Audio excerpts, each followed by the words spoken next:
Pat Mahomes. Bust. What would you have said if I bet you $100 at the end of the round robin and start of the playoffs that the Stars would be in the Stanley Cup playoffs or Stanley Cup finals? I don't know. Because That was their best player. So how do y'all feel about this? Very impressed with how bad they're doing. Donovan Mitchell, who right now looks to be a superstar. Yeah, and as a Cowboys fan, I have learned how dangerously good Aaron Rodgers has been he can just thread a pass. A lot worse than I thought. So, what do you think is going to happen in the game tonight, Kevin? I don't know what to think. They've won a game by 2 points, 3 points, and 1 point. A very high number. Aaron Rodgers is Aaron Rodgers, and that's all I have to say. He's still a top 5 quarterback in this league, and there's nothing really anyone can do about it. Before the season started, traded for Mookie Betts. What do you think about that trade, Austin? If he can step up, that'll really help the Lakers in the future. Just amazing, and I don't care what the Red Sox got for trading Mookie Betts and David Price. The Dodgers, in my opinion, win it. I don't have to see what players they gave up. I think we should move on to the Yankees, But after that, everything just fell apart.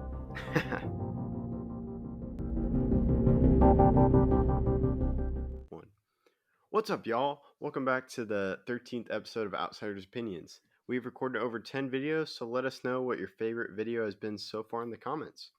If you are listening on Spotify, go to our YouTube channel and drop your thoughts in the comments. In our last episode, we talked about Andy Dalton and Le'Veon Bell Andy Dalton with the Cowboys and Le'Veon Bell going to the Chiefs, so go check that out. Now, let's start our power rankings for the NFL. Who is the worst team right now, Austin? Number 32, the worst team in the league that we agreed upon is the New York Jets. Right now, they find themselves in a dumpster fire, to be honest, after they cut Le'Veon Bell, after they didn't want his services to save some cash, and Adam Gase is his seat is probably the most on fire after Dan Quinn got fired by the Falcons. So, yeah, who's 31? 31 is the Giants, who had a close one with the Dallas Cowboys, but still, their offense is their offense looked really good against terrible defense, but it's not good. They could have won that game if one of the players, I think Cameron Fleming, didn't do a false start or something, because that was an excellent play call. Oh yeah. That was a touchdown. If they didn't if he got set. Yeah, I think a main reason why the Giants are so low is because they lost Saquon. They probably would have won that game against the Cowboys if they had him. Oh yeah, he would have destroyed them. But I think we can move on to number 30, who we previewed just a few seconds ago. Yeah, number 30 is the Atlanta Falcons, who are 0-5. We consider them to be the best of the winless teams, as their offense can actually carry them through games, but they can't seem to hold a team whenever they need to get big stops, and they obviously can't score enough at the end of games to make sure that the other team doesn't come back. And that's what puts them at 30, who's 29. Yeah, and the Braves are copying them right now against the Dodgers. But I digress. 29, who do we have? Right now at 29, we have the Cincinnati Bengals, who are 1-3-1. It's respectable, but their O-line is atrocious, and their defense still needs some work on it. And even though there are some teams who have more losses than them that are higher on the list, it's more the effect that I don't really trust them to be consistent, and I worry about Joe Burrow's health on this offensive line. Yeah, I would agree. Yeah, who's 28? 28 is the Washington football team, who Alex Smith came in to play for, and they just can't fix their offense, and they just can't seem to win some games. But I could see them bounce back. Yeah, their defense is better than I expected it to be, at least their front seven. I'm impressed by how many sacks they get, but their secondary is lackluster, and their ability to protect quarterbacks like Kyle Allen, who got hurt last game and who will most likely start tomorrow. We'll see if they can win against the Giants team that that we think is worse than they are, even though they're 1-4. Yeah, now we can move to a 27, and we have the Jaguars, whose defense is just really bad. Would you agree, Austin? Yeah, and their offense, I think, it's good. Colin Johnson got his first touchdown last week, but they're very inconsistent. James Robinson didn't have all that great of a game, and the Jaguars need to put up some better defensive stats to make sure that their offense doesn't have to carry the load as much. They're 1-4 right now, and it really it's hard to see them rising too much this season, especially with the defense that they're bringing out there every week. Yeah, and now at 26, we have the Denver Broncos, who've just had a lot of injuries, and they can't really have the same quarterback. They need to fix the offensive line if they want to keep Drew Lock safe, and their defense is missing some key players. Yeah, also Melvin Gordon just got a DUI, and apparently he's out this week with an illness, but I more think that he would have been out anyways because of his DUI, and he may get suspended by the NFL or the Broncos. We'll have to find out. But like you stated, the Broncos O-line it's middling, and it's hard for me to see the Broncos get many offensive yards, especially with Noah Fant being out. We'll see if he comes back this week, and Drew Lock, who is coming back this week, we'll see if he can stay healthy. But their defense, with their loss of certain key players, just really hinders their ability to be consistent on either side of the ball. Yeah, and I think we can go to 25, and we don't have to travel that far as we go to the LA Chargers, who I think they stated that Justin Herbert is the quarterback as of right now. Yeah, Feel bad he for is Tyrod Taylor. Yeah, he did come out for. He did come in for Tyrod Taylor, and he will be the future of the team. I thought the pick by the Chargers was sort of a stretch, even though I thought Justin Herbert was a great athlete. I needed to see if he could throw the ball at an NFL level, and he's proved so far that he is NFL caliber. It's impressive to see what he did against the Saints and against the Chiefs, some of these great teams that are supposed to be contenders this season. If they would have beat the Saints, they would probably be in either the high 20s or low teens, but right now they're just stuck at 25. Yeah, and now at 24, we have the Lions, who you mentioned Adam Gase's seat getting hot. Matt Patricia is probably getting pretty hot, or it's just staying at a constant heat. Yeah, this is a huge game. If they lose to the Jaguars, I think they fire Matt Patricia, especially because they don't look like they're getting better. If they beat the Jaguars, I think they'll give them another chance. The Lions, they play in a tough division with two teams who already have 4 wins, but they play against the Jaguars and the Falcons. If they can win these next 2 games, get to 3-3, I feel like the ownership in the city will have a lot more confidence in their ability to win games. They played against some tough opponents so far this season, and like the Bears, who are good, the Packers, who are good, the Cardinals, who are average, and then the Saints. So they've had a tough schedule. It's not like they've had a joke, and that's why I think they're so high, even though they're 1-3. But I do expect them to win the next 2 games, and if they do so, I think they can make it interesting and an interesting playoff push if they can get healthy and Matthew Stafford can stay protected and Kenny Galladay can stay healthy and their defense can show that it has some life to it. I think they can make an interesting play for that 7th spot. Yeah, and the Lions almost beat the Bears if DeAndre Swift could have caught that ball in the end zone. True. But now we can go to the Dolphins, who have some good signs as their secondary is coming back healthy with Byron Jones and Xavier Howard and Noah, and I have no idea how to pronounce his last name. Yeah, it's cool seeing the Dolphins, who we projected to be who we said was the best rebuilding team. He is the highest of those rebuilding teams on the list currently. It's very impressive to see how they've how they have 5 wins. I mean, not 5 wins, and 2 wins in their 5 games.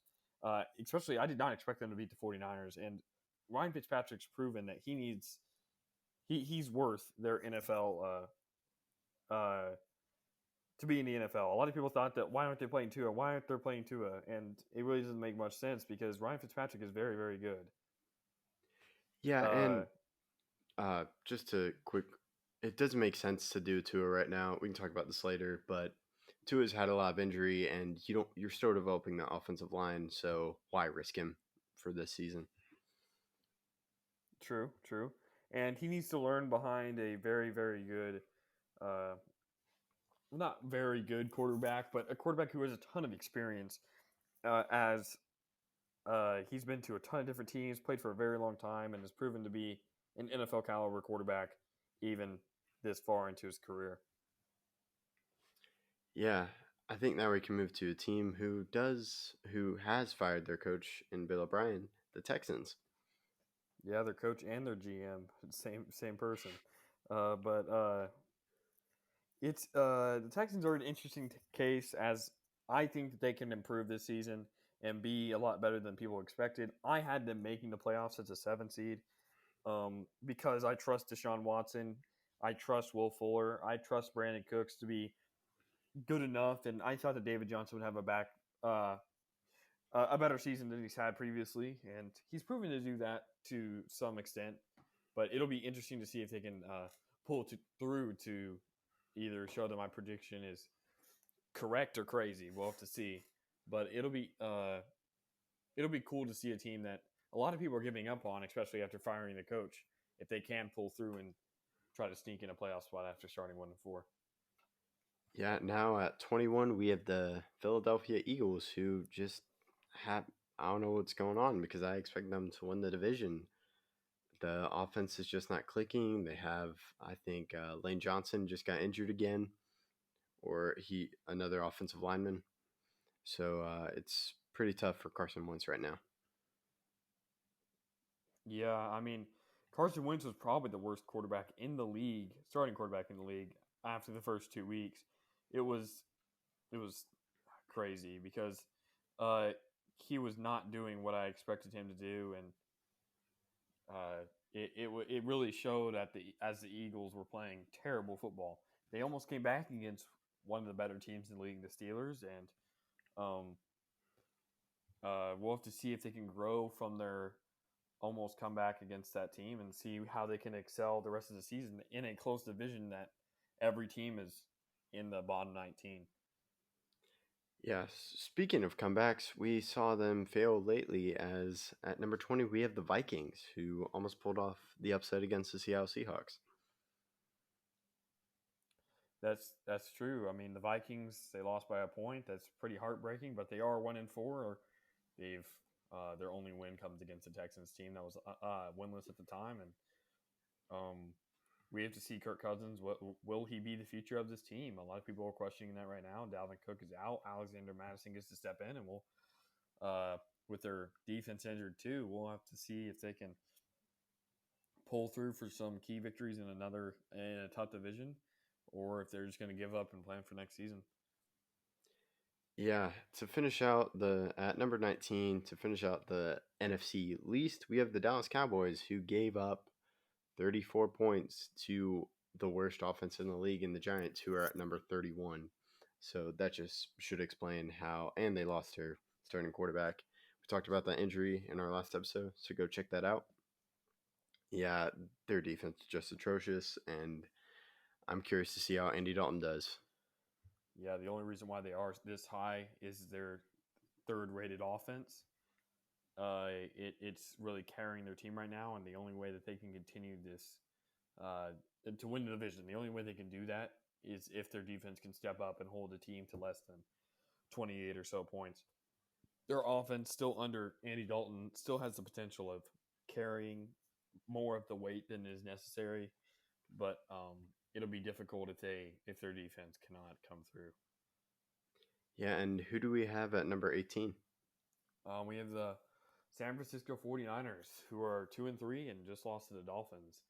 They've had some very, very, very key injuries, and it's been tough to see Jimmy Garoppolo go down and Richard Sherman and Nick Bosa and all these players get injured, and Raheem Mostert also. And they really have not been able to cope with these injuries, and the Dolphins took advantage of it.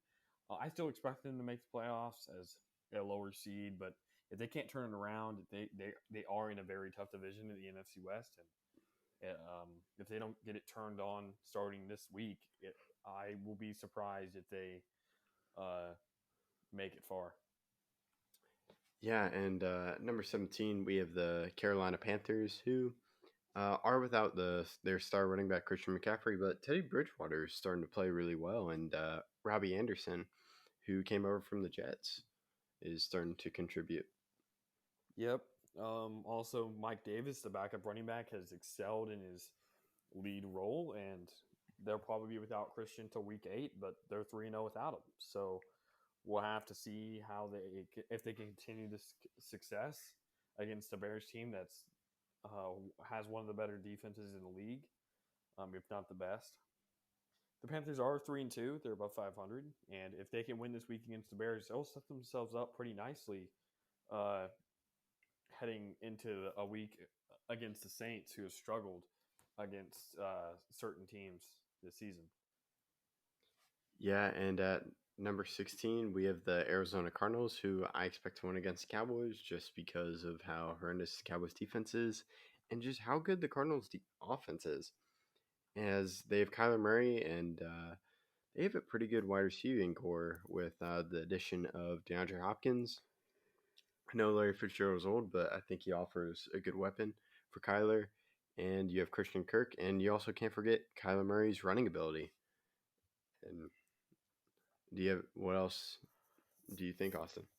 Yeah, this is a big game for the Cardinals against the Cowboys to really show that they are a playoff team, and again, very tough NFC West team where the only team below 500 is a 2-3 49ers team. After the Cowboys, they play at their home field against the Seahawks, who are 5-0. They play against the Dolphins at their home field, who have proven to be a very stingy opponent if you take them lightly. Then they play against the Bills. Then they play against the Seahawks again. Then they play against the Patriots. They have a very tough schedule the next 5 weeks after Dallas. If they don't win against Dallas, it does not look good for them making any sort of push for the playoffs, especially because of the opponents they play against. But Kyler has been very impressive in the games that he's in the games they've won, and DeAndre Hopkins is one of the best wide receivers in the league anyways, so we'll have to see how that works out. Yeah, and let's move on to number 15, and who do we have? We have the Oakland Raiders. They just won last week by 8 points against the Chiefs, but we need to see it more consistently. They have struggled certain times getting their defense to get some stops, and they had to allow 32 points and score 40 for them to beat a Chiefs team that just added Le'Veon Bell. I still expect the Raiders to continue to grow this season, and Josh Jacobs and Darren Waller played very good this season, especially under the with pretty good coaching of John Gruden and pretty good passing this season by Derek Carr. He's only thrown 1 pick, 11 touchdowns, 1 pick. It's part of the reason why the Raiders are 3-2 and looking as good heading into their game against the.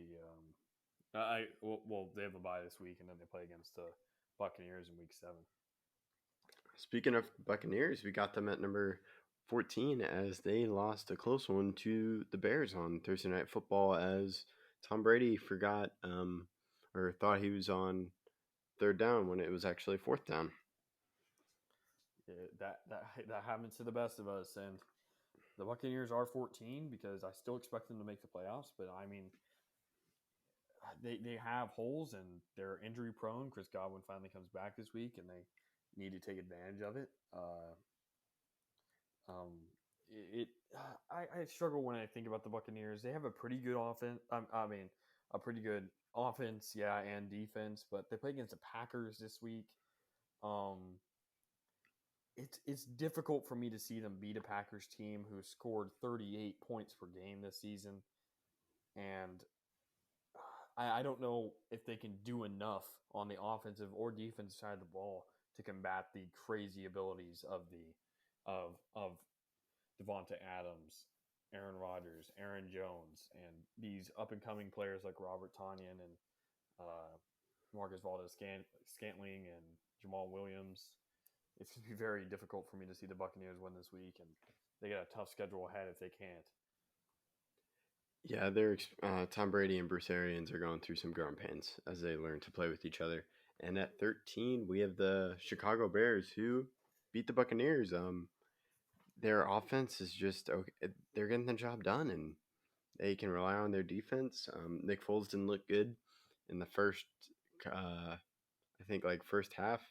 I see he missed a wide open wide receiver, but he found a way to play, and they won the game. Yeah, I mean, the Bears are this low at 13 because I do not trust their offense to put up enough points for them to win games, especially against elite defenses like that we saw against the Colts, where they can only put up 11. But the Bears are 4-1, and we do have to give them credit for that, and that's why they are in the top 13. It'll be difficult for me to see them continue the success if they cannot get their offense going, especially when they play against teams like the Packers, who can put up so many points, and they will play against good offensive teams the entire season. It's going to be difficult, but their defense is carrying the load right now, and they play against the Panthers team, who is coming off a win against the Falcons, who are a much different defensive team than the Bears are. So we'll have to find out what happens that game. Yeah, and at 12, we got the Colts, whose defense is just incredible. But like you talked about not trusting the Bears offense, I don't trust the Colts offense, really. But their defense is getting it done, and we saw them lose to the Browns this past weekend. Yeah, I mean, the Colts offense, I believe, is better than the Bears, and they beat the Bears. That's why they're above them at 12. And their defense can hold teams to very low scores, but against a very good offense, it's hard for me to see them hold a team down. They're probably a top 5 defense. They may be number 2. I wouldn't put anyone above the Bears right now just because of how much they're doing, and they have a better record than the Colts. But the Colts beat the Bears, and that's why overall they're above them. I like Jonathan Taylor. I like what he can do. I like Mo Alley Cox. I like some of their offensive weapons.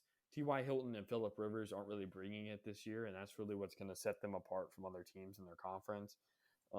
Right now, they're on a trajectory of making the playoffs, but if they can get their offense going and their defense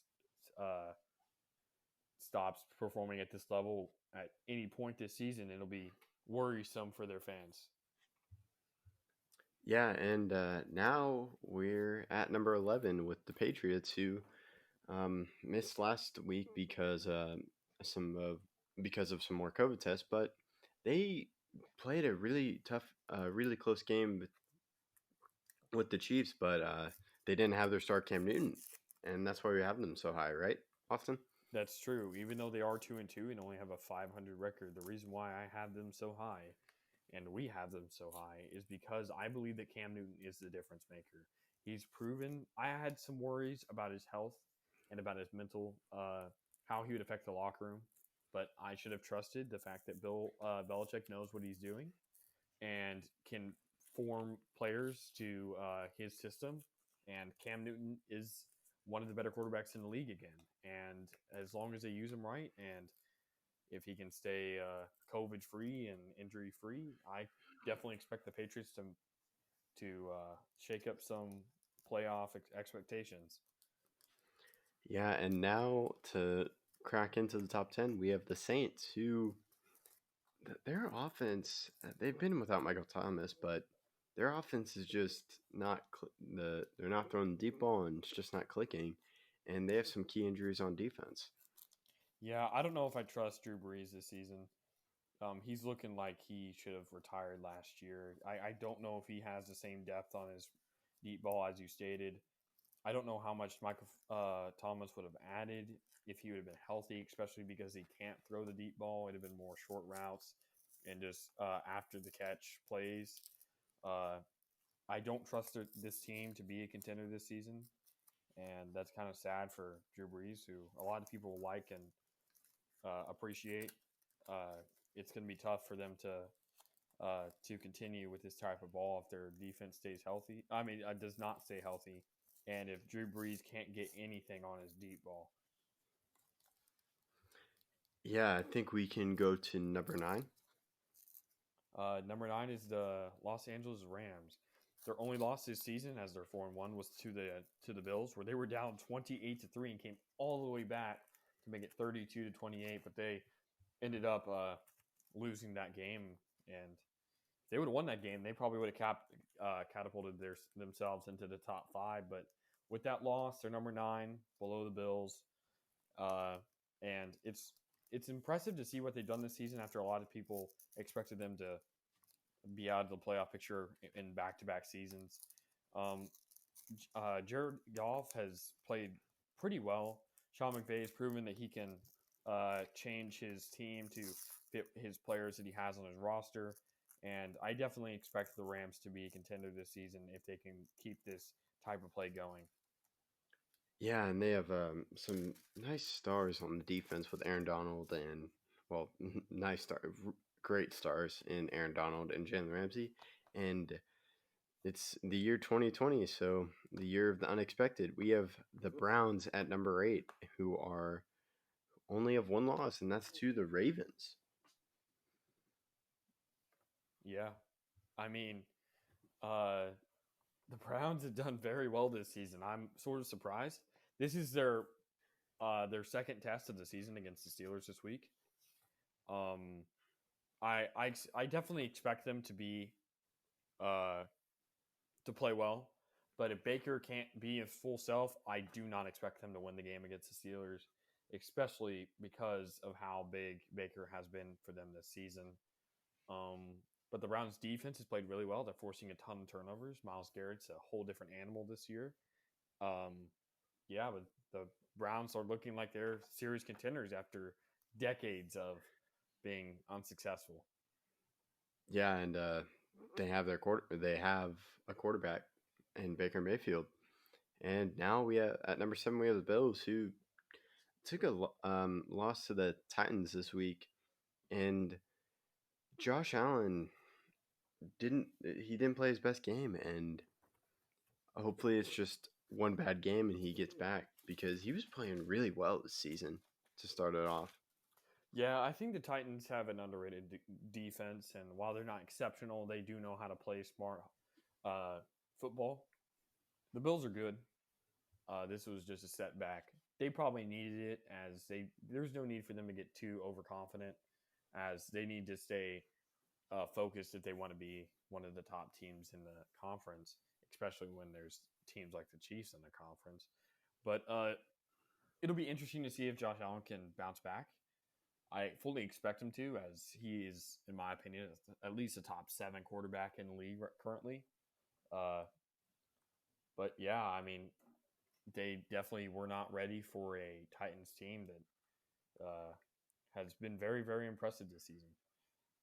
Yeah, I would agree. And the Bills have a really good wide receiving core, as they got Cole Beasley in the slot, and they made that trade for Stephon Diggs. And their defense, they have a star cornerback in Tre'Davious White.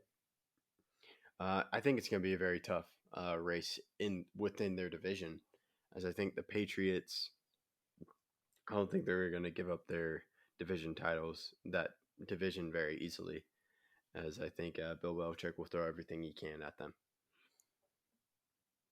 Yeah, and at number 6, we have the Pittsburgh Steelers, who previously mentioned play the Browns this week. They have yet to lose a game, and they beat the Eagles last week in a much closer game than they would have liked. Chase Claypool went off, and he looks to be one of the better second-round picks this season. The Steelers have been impressive this year after last year where they missed the playoffs, and I believe that had something to do with Ben Roethlisberger being out, although I don't believe that this is the Ben Roethlisberger of old. Yeah, I would agree. Yeah, you go. Yeah, I would agree. But they have, I think, a much improved defense, as they still have Minkah Fitzpatrick. TJ Watt's phenomenal. And it's deja vu again. Another great second-round pick on a wide receiver. Yep, we've seen this before. With number 5, we have the Titans, who are another undefeated team. Their first 3 wins weren't all that impressive, at least with the teams they defeated. But they, with last week, really showed that they are legit.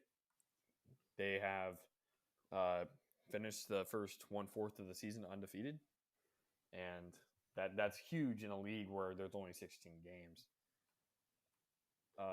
Previously, they had beaten teams like the Vikings, who are 1-4 currently, the Jaguars, who are 1-4, and then the Broncos, who are 1-3. So I mean, it's not all that impressive, but their win against the Bills, a team who was 4-0 before they beat them, and they beat them so handily, 42-16. Even though that score is kind of not reflective of how close the game was, but still, that's impressive to beat a team by 26 points who was undefeated, and they've proven that they are legit. That last year was not a fluke. Them going to the AFC Championship, it was not a fluke.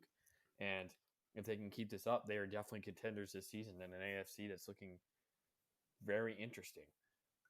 Yeah, and I think the biggest surprise, we saw them give a lot of money to Ryan Tannehill, and I kind of thought, I looked sideways at that.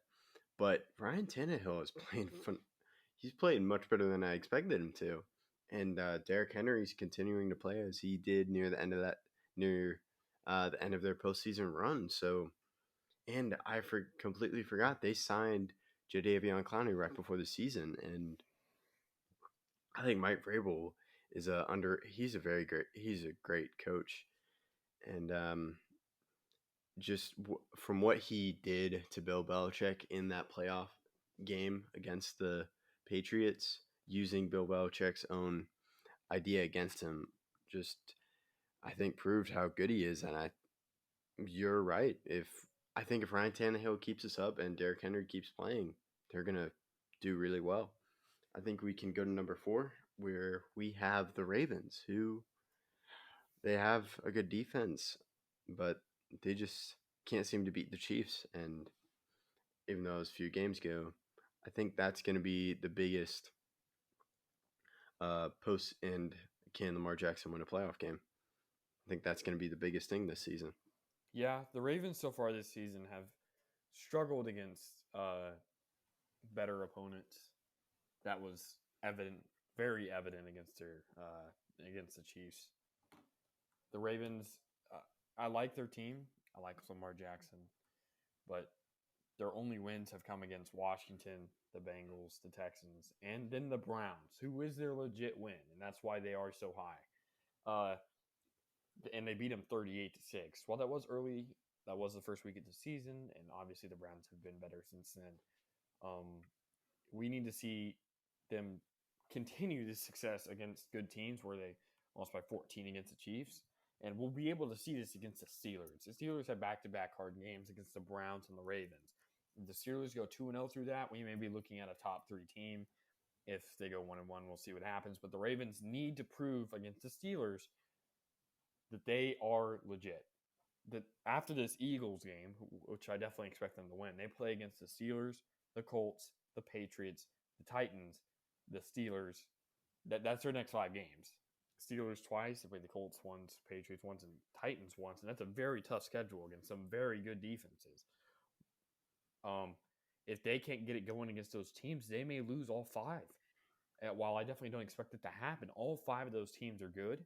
All of their defenses are good, and we'll have to see if they can come to play. If Lamar Jackson can't get it going, if Marquise Brown can't get it going, and Mark Andrews can't get it going, we may be looking at a Ravens team who will fall quickly down the power rankings, or if they win, move very quickly up. Yeah, and it's shaping up to be a very close division race. And like you said, I can't believe we're saying this, their most best win against a good team is against the Browns. That's just shocking to me. Now at number 3, we have the Chiefs, who did lose to the Raiders, but as we talked about before, they did add Le'Veon Bell, who I think can add another wrinkle to the offense, and I think they'll bounce back from that Raiders loss. And their offense did not play their best game. Yeah, and the fact that their offense didn't play their best game and they scored 32 points is very scary. I just don't trust their defense enough. That's why they are below these last two teams. While I don't think the team right above them, I do not believe has a better defense than them. I trust that their offense is better. We'll have to see how Le'Veon Bell fits in this scheme.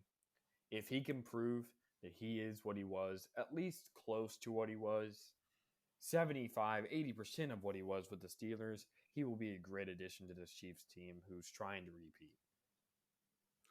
Yeah, and I think you mentioned it. At number 2, we have the Seahawks, whose defense is not very good, but their offense just can. They've been carrying the load, and Russell Wilson is just playing incredible right now, and I think that's what puts him over the top. Yeah, I mean, the Seahawks defense, it is not bend, don't break. It's definitely break, but it gets key stops at times. We saw that in many games this season, especially the close ones, where they needed a stop and they got it. Whether that's holding them to a field goal or getting a turnover or just stopping them, forcing them to punt. While their defense does give up a ton of points per game, they've allowed 135 points in 5 games, which is very difficult to see and needs to be corrected almost immediately. It's tough. However, because of how good Russell Wilson's playing, because how good DK Metcalf and Tyler Lockett are looking, Greg Olson's looking better than he did the past previous seasons with the couple of previous seasons with the Panthers, and I put them at number 2. Their defense needs to step up. Jamal Adams needs to prove that he is worth what the Seahawks gave up for him. Because right now the Jets look like the one thing that they could be happy about is that right now it's looking like they won that trade. But the Seahawks need to prove, and Jamal Adams needs to prove that defense is better than the 27 points per game that they're giving up. But we'll just have to see. And that leaves us with one team. And who's that? The Green Bay Packers. And to me, the thing that puts the Packers over the top, while Aaron Rodgers is playing out of his mind, the thing is their defense. You have the Smiths, who can generate enough pressure. This defense does just enough, and that's what you need with an Aaron Rodgers team. Yeah, I mean, they've given up 25.3 points per game, but when you have an offense who's scoring 38 points per game, that's a 13-point margin, and they're sitting pretty.